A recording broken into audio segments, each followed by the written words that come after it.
once a mischievous journalist who regularly wreaked havoc amongst the powerful and who championed press freedom.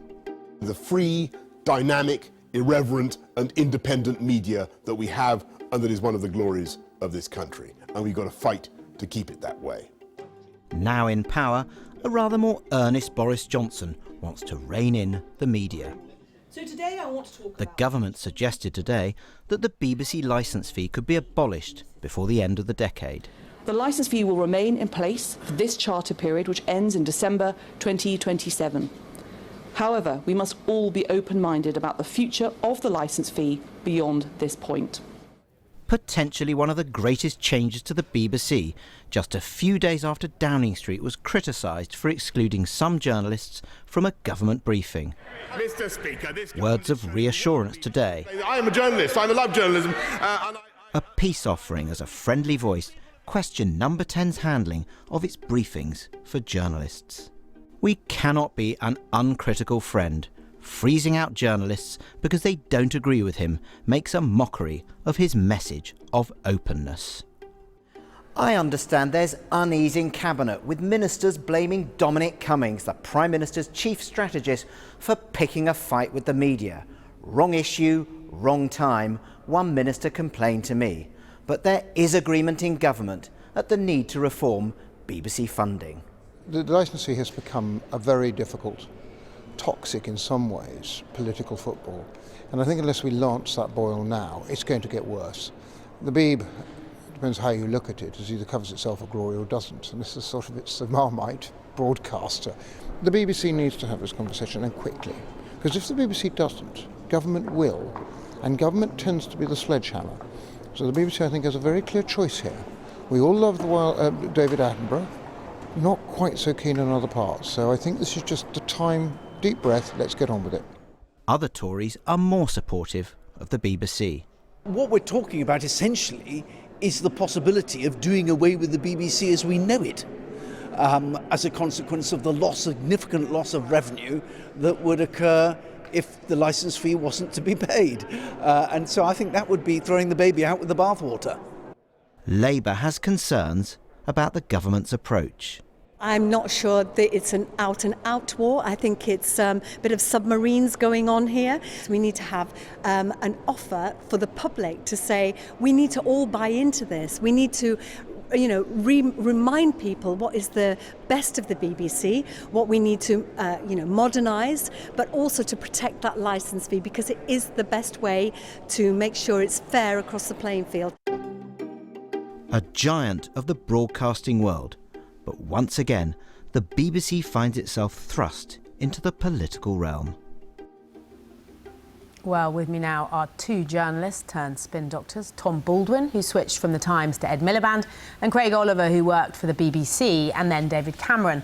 With them is Polly Toynbee, who still plies her trade at The Guardian. And I guess if we start with the kind of big picture, is what's happening at the moment any different from what previous governments with big majorities have done in the past, the likes of Blair, the likes of Thatcher? It's different. This is a full frontal assault on the BBC. This has been coming for a long time. I mean, Murdoch has been at it for decades, and his press has been determined to try and demolish the BBC as competition it didn't want. But it's also ideological. You know, the idea that there is a tremendously successful public organisation owned by all of us kind of affronts basic principles of a certain kind of right-wing Tory. Not lots of Tories, but those kind of far right-wingers, ideological right-wingers, in the same way that the success of the NHS affronts them in a kind of gut political way. And this is really frightening and dangerous. They're pretending that everybody's up in arms about the licence fee. It just ain't so in all the surveys. It is a Twitter fight and a Facebook fight and a Murdoch fight to really destroy the BBC in any way they can. But this isn't just about the BBC, it's wider than that. It's other, media organisations too. My point was, is this just the government with a big majority flexing its muscles? I think there are two things going on here, and you've got to separate them out. The BBC, I think, the government is very clear and very confident about what it's trying to do to the BBC. It's definitely trying to take it down a peg or two, and I think Polly's right. They're using the licence fee as a way to do that. What's worrying for supporters of the BBC is that today the BBC hasn't actually managed to get even third parties to come out and make the case for it. It's actually been very silent. The second thing that's going on is the spat that is going on with the lobby, the political journalists that cover Parliament at the moment. And I think the government is much less confident in that, than what they've done. They've tried to test the boundaries in saying, look, we'll choose who we talk to and who we don't. And they found the backlash has been very hard. The Daily Mail editorial today will not have gone down with a lot of people in Downing Street or with cabinet ministers.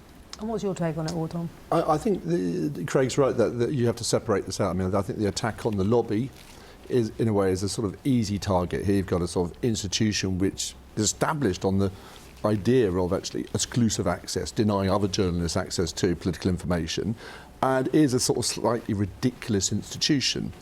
But I think it's part of a bigger picture, which is this sort of Trumpian strategy of trying to bypass the media as a whole. I think the attack on the BBC is part of that. And even in the spats had with the lobby, the origins of that was denying journalists access to a briefing by a civil servant. Now, I think that's quite worrying in terms of government, if you're not actually allowing, the media to speak to civil servants' public information like that. But could it actually be quite effective? I mean, if you as the media, if you get access, you'll get the message out. So, it works. The tactic works. Look, we've all done selective briefing. Both Craig and I have briefed journalists or newspapers that we thought would give us a cleaner hit than others. And you've been briefed back in Alistair Campbell's day. I mean, back in Alistair Campbell's day, he had his favourites. It wasn't you, Polly, it was you. And I'm sure Newsnight has benefited from selective briefing, and Polly's benefited from selective briefing in the past. This is different, though, because it's part of a bigger Trumpian strategy, I think, to cow its opponents, in particular the BBC, and criticism, and I think also to bypass any kind of traditional scrutiny. That's what it is. It's a real democratic threat. It is, we're going to put out political statements as ads on, essentially ads on social media, where there's nobody there to question. For instance, when Boris Johnson made his most important speech that he's made about Brexit this week on Monday to a whole audience of businessmen, you thought, right, fine, why not speak to business? But it turns out they had deliberately excluded the CBI, the Institute of Directors and the Chambers of Commerce, because they knew that they would be asking very tough questions about how to protect industry from some of the worst possible effects of Brexit. And so they are eliminating anyone who is not already a friend, anyone who might ask any tough questions. I mean, like not appearing on Andrew Neil programme during the election. I think this withdrawal from scrutiny is Trump Cummings There's a couple playbook. of things. I think that the Trump thing, you've just got to unpack a bit more. The reality of the Trump strategy in America is they've got a lot of friends in the media, like Fox News is 24 hours a day, White House television. The danger with what I think some of the approach that the government's taking a bit is, where are the friends? And I think that there are voices in Downing Street who are saying, hold on a minute, we do need some friends in the media. We do need to not alienate people to the degree that we have done. And that's a bit of a problem. And I think you can feel that tension coming through. Because it is striking. I mean, you mentioned the Daily Mail earlier. It's striking that now some of the biggest attacks on the government are coming from their friends. It's friendly fire. I mean, the Daily Mail said today, freezing out journalists because they don't agree with Boris Johnson makes a mockery of his message of openness. And they said the boycott of programmes like Today looks childish. Yeah, there will be people who feel deeply uncomfortable about that in Downing Street. And there will be others people saying, hold on a minute, we just won an election where we were criticised for 6 solid weeks for not turning up, and we got a majority of 80. Yes, I suspect more people will be... Do voters care whether politicians do appear on these sorts of outlets? So. Do they mind? I think they look like cowards. I think voters Although it didn't affect like the election Mrs Thatcher would have said they're frit. And there's something about politicians who don't dare. And I must say Boris Johnson's beginning to get a reputation for being afraid of being up in front of people who have facts, evidence, are expert in anything at all, because he's so approximate on everything. I think this is an example of very, very powerful, very arrogant, slightly reckless government doing what it's doing because it can do it. I don't think it's going to lose. Can they sustain it, though? Well, I don't think it's going to... Boycotting programmes like Good Morning Britain and Today. I think they probably can for the moment. I don't think they're going to lose the support of the Daily Mail and the Sun. Look, and if the political editors of the Daily Mail and the Sun want to stand up as defenders of public accountability and democracy now, then stop being played in every other way. Stop wetting their pants every time Boris Johnson does a press conference with children. Stop devoting acres of coverage to the book that Dominic Cummings holds up deliberately to the cameras as if it's a sort of serious policy statement. And stop, by the way,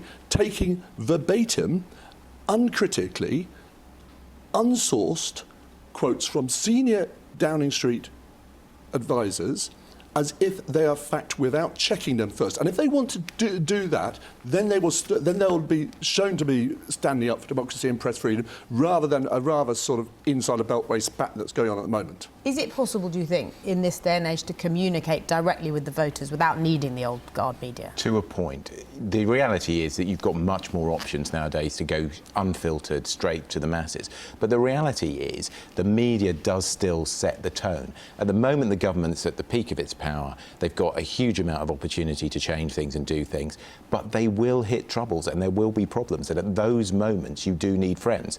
Interestingly today, you're starting to see journalists writing, questioning pieces about AIDS in Downing Street. We haven't seen that yet, but it's starting to creep through. And cabinet ministers and prime ministers often feel very uncomfortable about that kind of thing when the ground starts to shake beneath their feet. But a lot of what's really shocking is the whole, if you look at the media environment in this country, it's very unlike anywhere else in Europe.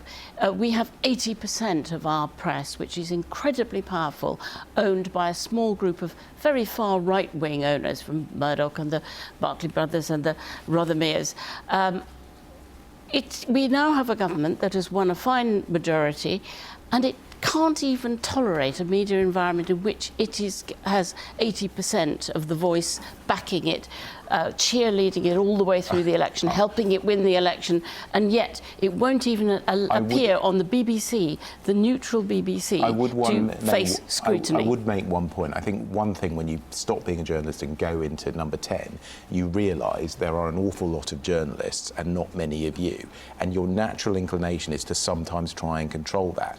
I suspect there are voices in number 10 at the moment going, look, we've tested the boundaries a bit too far, we're not very comfortable about that, let's pull back a bit. Unfortunately for the BBC, I don't think that's the same thing. I think the entirety of the government is on the front foot, challenging, pushing, and the BBC is not really doing a very good job at pushing back at the moment. They might remember that when the BBC does, when there's been a survey about support for the BBC, oddly enough, the biggest group of people who passionately support the BBC are Daily Mail readers. So they might watch out for that. For all its many faults, and Craig and I have both been infuriated by the BBC from different angles over the years, the BBC is the most trusted form of media. There's many, many threats to democracy and truth in this country at the moment, including that coming directly from Downing Street. And for all the reasons that Polly just stated, the BBC is one of our last lines of defence for democracy, and it should be defended, and people should be defending it a lot louder than they have been so far. Thank you very much, Tom Baldwin, Polly Toynbee, Craig Oliver, thank you so much.